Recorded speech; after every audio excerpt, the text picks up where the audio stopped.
윤석열 씨가 운명의 1월을 맞았습니다. 현재 피고인 신분으로 받는 형사재판만 8개에 달하는데 이 가운데 오는 16일 공수처 체포영장 집행 방해 혐의에 대한 1심 선고가 내려집니다. 내란 사건의 본류인 내란 우두머리 혐의 사건은 이달 5일과 7일, 9일 세 차례 재판을 더 거친 뒤 2월 초중순 선고될 것으로 보입니다. 유죄가 인정되면 사형이나 무기징역, 무기금고까지 선고될 수 있습니다. 윤 씨 측은 비상계엄 선포는 통치행위라며 사법심사 대상이 아니라고 주장하지만 특검은 헌법기관의 기능을 마비시킨 국헌문란 폭동이라고 맞서고 있습니다. 이후 12일에는 평양 무인기 투입 의혹 첫 공판이 열립니다. 특검은 윤 씨가 계엄 명분을 만들려고 평양에 무인기를 보냈다가 추락하면서 군사 기밀이 유출됐다고 보고 있습니다. 한덕수 전 총리 재판 관련 위증 혐의 등 재판은 오는 13일에 첫 공판 준비 기일이 잡혔고 14일은 이종섭 전 국방장관 호주 도피 방조 의혹 공판 준비 기일이 잡혀 있습니다. 최상병 사망사건 수사 외압 의혹에 대한 공판 준비 기일은 다음 달 14일로 예정돼 있습니다. 또 김건희 특검이 기소한 명태균 무상 여론조사 정치자금법 위반 혐의와 건진법사 전성배 씨 허위사실 공직선거법 위반 혐의도 아직 남아 있습니다. 그 가운데 정치자금법 위반 혐의는 오는 27일 첫 공판 준비 기일을 엽니다. 법조계는 오는 16일 체포방해 1심 선고와 내란 사건 구형이 남은 재판들의 양형 기준이 될 것으로 보고 있습니다. 뉴스토마토 전현주입니다. 12.3 비상계엄 이후 1년이 지났습니다. 그럼에도 윤석열 내란에 대한 법의 엄제는 아직 이루어지지 않았습니다. 드디어 1월 윤석열 씨에 대한 첫 1심 선고가 나옵니다. 바로 비상계엄 직후인 그 체포방해 혐의인데요. 그 이후로 이제 1심 내란 혐의까지 최종 결심이 1월에 예정되어 있습니다. 이와 관련해서 이제 특검의 시간에서 법원의 시간으로 넘어가는 상황에서 신다인 뉴스토마토 기자 그리고 박주민 변호사와 관련 얘기를 나눠보도록 하겠습니다. 신다인 기자 떨리죠? 네. 나도 떨려요. 박주민 변호사 나와 있습니까?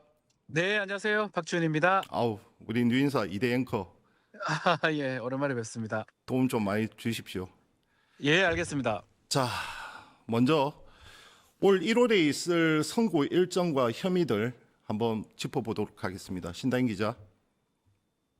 네, 재판이 하도 많아서 좀 헷갈리실 텐데요. 네네네. 현재 윤석열 씨가 피고인 신분으로 받고 있는 형사 재판은 8개에 달하는데요. 세부적으로 보면 내란 관련 사건이 4개가 먼저 있습니다. 계엄 관련 핵심 혐의인 내란 우두머리 혐의가 있고 고위공직자 범죄수사처의 체포영장 집행을 방해한 혐의, 그리고 비상계엄 선포의 명분을 쌓기 위해서 평양에 무인기를 침투를 지시했다는 일반 이적 혐의, 그리고 한덕수 전 국무총리 재판 관련 위증 혐의, 이렇게 4개가 있습니다. 또 이와 별도로 김건희 특검이 기소한 명태균 씨로부터 여론조사 결과를 제공받은 정치자금법 위반 혐의, 2022년 대선 과정 김건희 씨와 건진법사를 함께 만난 적이 없다고 발언해 허위사실 공직선거법 위반 혐의, 그리고 이제 최혜병 특검이 기소한 최혜병 순직 이후 해당 사건 수사 결과를 변경시키기 위해 외압을 행사하는 행위, 공수처의 수사를 받았던 이종섭 전 국방부 장관을 호주로 도피시킨 혐의 등 4개의 재판, 그래서 총 8개의 재판을 받고 있습니다. 박주민 변호사. 예. 네, 드디어 윤석열 씨가 법의 심판을 받게 됩니다.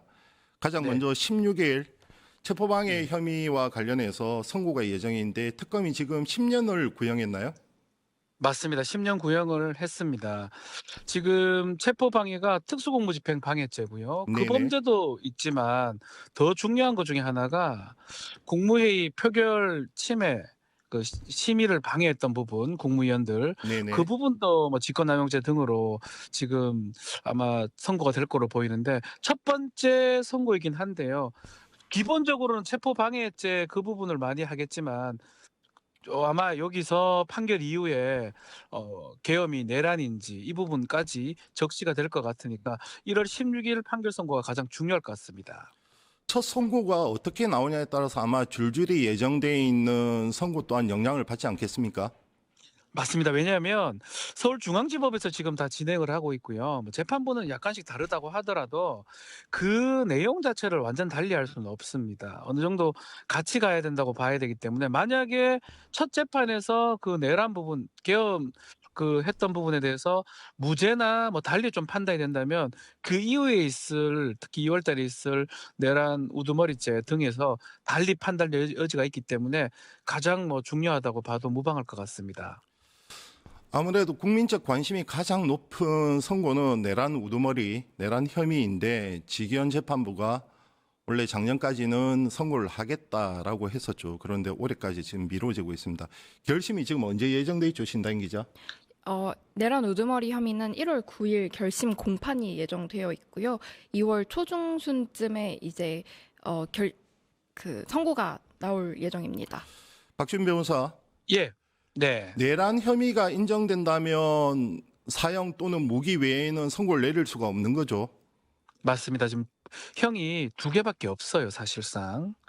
그래서 지금 상황상으로 봤을 때는 이게 뭐 공소기각이나 무죄가 되지 않는 이상은 두 가지 중에 하나라고 봐야 될 것 같고요. 그리고 이제 일단은 1월 9일 날 뭐 결심을 하게 된다면 검찰 특검의 구형이 있을 건데 전 특검 구형이 아마 사형을 구형하지 않을까 이렇게 예상을 해봅니다. 전두환도 그때 사형을 구형했었죠. 맞습니다. 맞습니다. 전두환도 사형을 구형했었고요. 여기도 지금 마찬가지로 형이 두 개인데 지금 윤석열 피고인이 뭐 반성을 하거나 인정을 하거나 이런 모습이 전혀 없습니다.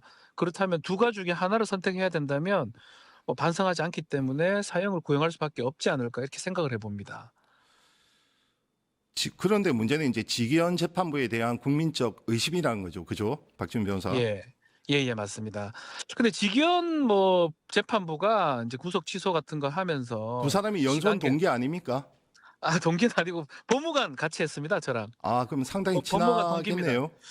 뭐 친분이 사실 없다고 할 수는 없고요. 뭐 친하다고 해가지고 뭐 제가 뭐 좋게 얘기하거나 뭐 어떻게 편하게 얘기하진 않는데 일단은 제가 판단컨대는 그런 어떤 국민적 신뢰를 훼손시켰을 경우가 있기 때문에 뭐 많은 국민들이 못 믿을 수도 있겠지만 뭐 저는 이번 재판에 뭐 다르게 판단할 수는 좀 없지 않을까. 왜냐하면 판사들은 판결문로 얘기를 해야 되거든요. 네. 무죄나 공소기각으로 제가 암만 생각해봐도 판결문을 쓸 수가 없습니다.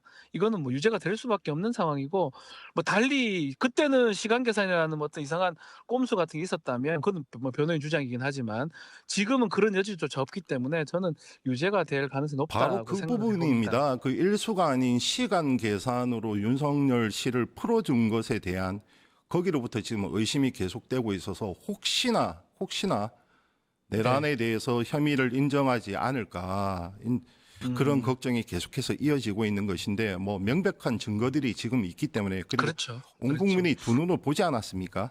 그겁니다. 뭐 국헌문란, 내란 뭐 이런 부분들을 지금 달리 판단할 여지 자체가 저는 없다라고 보거든요.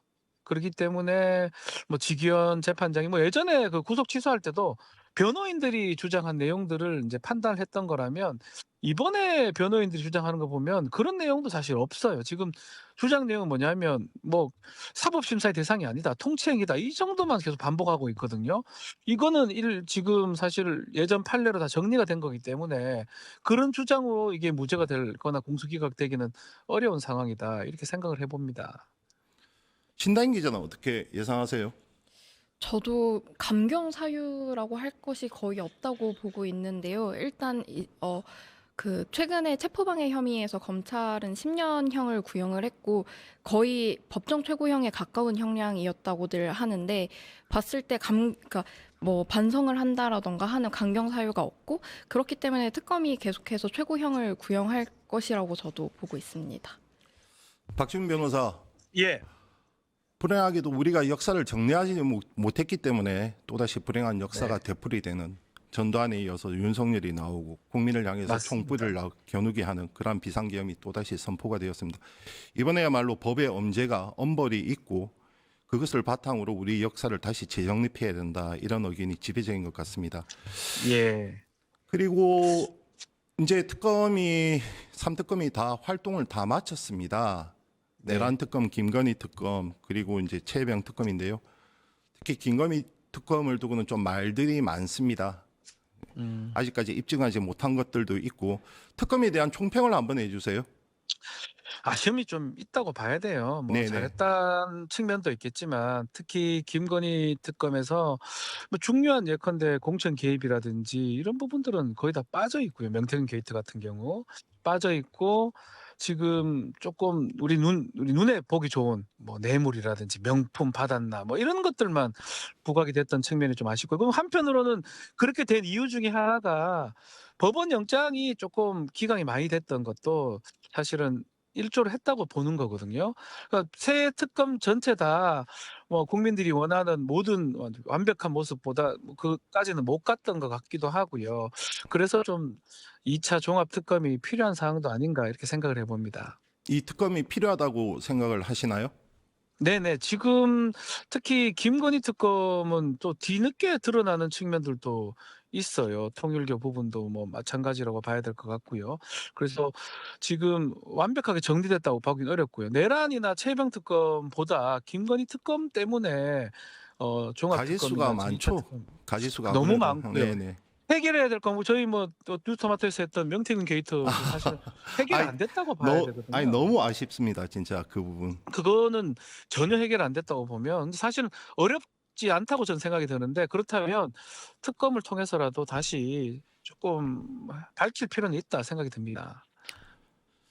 윤석열 씨가 변호인을 통해서 계속해서 윤어게인 세력을 좀 부추기는 정치 행위도 지금 이어가고 있습니다. 본인이 낸 입장문과 또 다르게 법정에서는 변명과 해명과 또는 부하에 대한 이제 책임 회피 이런 모습들까지 나오면서 상당히 비루한 모습조차 보이고 있습니다. 어떻게 보셨습니까? 그 모습들. 그게 좀 일반적이지 않아요. 일반적으로 무슨 리더를 했던 사람이라면 대부분 말하다가도 이건 제가 한 것이다. 부하한테 책임을 묻지 말아 달라. 뭐 그렇다고 해가 책임을 묻지 않지 않아요. 책임을 묻습니다. 그렇지만 말이라도 그렇게 하는 게 일반적이거든요. 근데 윤석열 피고인 같은 경우는 지금 보면 대부분 지금 부하한테 미루는 모습이고요. 뭐 납득할 수 없는 궤변으로 미루는 것. 내가 무죄 받아야지 당신도 무죄다. 뭐 이런 이상한 얘기 하기도 하고요. 그런 측면을 봤을 때는 글쎄요. 이 참 리더로서의 자질이 있었나 싶기도 하고 아마 그 밑에서 같이 동조했던 사령관들이나 군인들, 지휘관들은 상당히 좀 후회를 많이 하고 그런 생각이 좀 듭니다. 네, 신다인 기자. 신다인 기자가 본 특검들 평가는 좀 어떻습니까? 어, 저도 사실 변호사님과 비슷한 생각을 하고 있는데요. 좀 김건희 특검에서 더 많이 기소를 해야 하지 않았을까라는 생각을 조금 하고 있습니다. 그리고 내란 특검 같은 경우에는 저는 지금 선고 최고 형량을 주는 지점에서는 어, 적절히 잘 하고 있다고 보고 있습니다. 박지훈 변호사, 예. 김건희 씨 문제도 안 짚을 수가 없지 않습니까? 그렇죠. 예. 김건희 씨도 지금 여러 혐의를 받고 있고 물론 기소된 분야도 있고 특히 뭐 워낙 엽기적인 행동들이 많지 않았습니까? 그리고 그렇죠. 예. 윤석열 씨가 비상계엄을 선포하고 내란까지 가는 과정에 그 배후에는 결국 아내에 대한 비호가 있지 않았나 이것이 대부분의 지금 현재 중론입니다. 검찰이 이제 끝내 밝히지 못했던 도이치모터스 주가 조작이라든지 그리고 좀 전에 말씀하셨던 명태균 게이트 공천 개입, 금품 수수 의혹 뭐 하나둘이 아니에요. 김건희 씨에 대한 1심 결과는 어떻게 보세요? 지금 주어진 자, 혐의들에 대해서. 김건희 씨는 지금이 더 중요한 게 아니고요. 네네. 앞으로 기소가 될 여지가 매우 높습니다. 네네. 여기서 끝날 리는 별로 없어 보이고요. 여러 가지 사건들이 더 진행될 가능성이 매우 높아요. 추가 기소가 경찰 예, 국수본에 예, 예. 의해서든 아니면 2차 특검에 의해서든. 맞습니다. 국수본으로 갈 수도 있고요. 지금 12개가 근데 미안이었죠. 맞습니다. 김건희가 속으로는 나 여기로 끝나는 거 아니냐 이렇게 착각할 수도 있어요. 단순한 알선이나 지금 이걸로만 기소가 되었거든요. 근데 그거는 김건희 혼자의 착각일 것 같고요. 앞으로 시간이 흐르면 흐를수록 더 많은 내용이나 더 많은 사건들이 드러날 가능성이 매우 높습니다. 김건희 지켜봐야 될 것 씨가 같습니다. 법정에서 보이는 태도나 아니면 변호인들이 집중하고 있는 대목은 어떤 것들이 있습니까?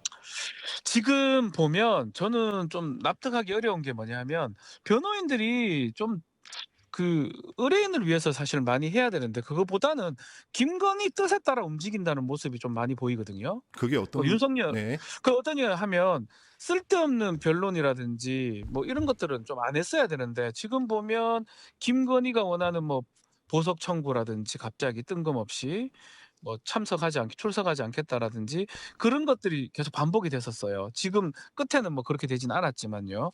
그러고 봤을 때는 일단은 재판 진행 자체를 김건희의 뜻에 따라서 많이 움직이는 것 같습니다. 제가 봤을 때는. 근데 이제 이거는 지금까지는 뭐 그게 먹힐 수는 있겠지만 앞으로 인제 특검이 되든 뭐 국수본이 되든 간에 더 밝혀낸다 그러면 김건희 사건이 더 커질 가능성은 저는 배제할 수 없다고 보거든요.